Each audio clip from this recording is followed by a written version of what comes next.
Hello everyone, কেমন আছো তোমরা সবাই? মিষ্টিস ব্লগের নতুন একটা ভিডিওতে তোমাদের সবাইকে স্বাগত জানাচ্ছি। আমাদের বাড়ির চাল কুমড়ো গাছটাতে ভালোই চাল কুমড়ো হয়েছে।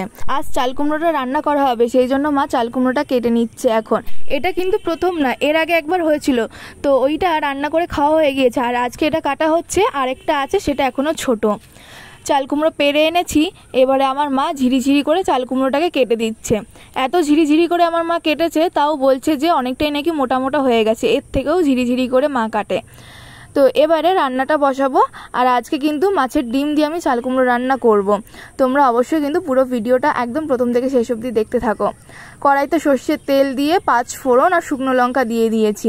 এবারে দিয়ে দিলাম টুকরো করে কেটে রাখা আলুগুলো। লবণ আর হলুদ দিয়ে আলুগুলোকে ভালো করে ভেজে নেবো।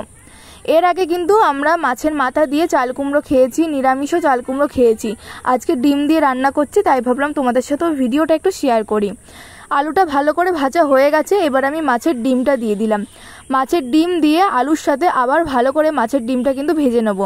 যতক্ষণ না মাছের ডিমটা ভালো করে ভাজা হচ্ছে, ততক্ষণ কিন্তু এর ভিতরে আমরা চাল কুমড়োটা দেব না। তো মাছের ডিমটা ভাজা হতে হতেই কিন্তু এরকম দেখো গুঁড়ো গুঁড়ো হয়ে গিয়েছে। তো মাছের ডিম ভাজা হয়ে গেছে প্রায়, কাঁচা কাঁচা থাকলে কিন্তু গন্ধ বেরোবে, ওই জন্য ভালো করে ভেজে নিতে হবে।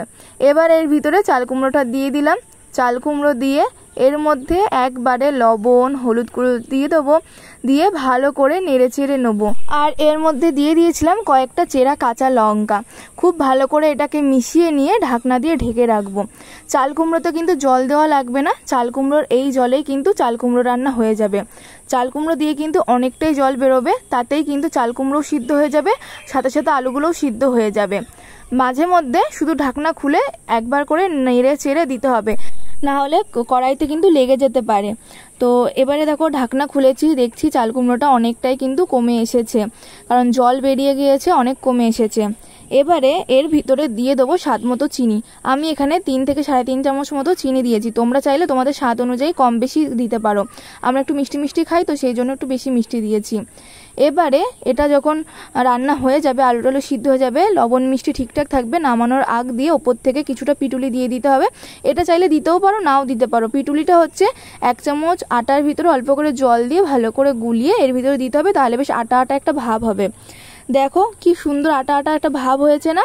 আমার কিন্তু মাছের ডিম দিয়ে চাল কুমড়ো একদম রান্না রেডি হয়ে গিয়েছে।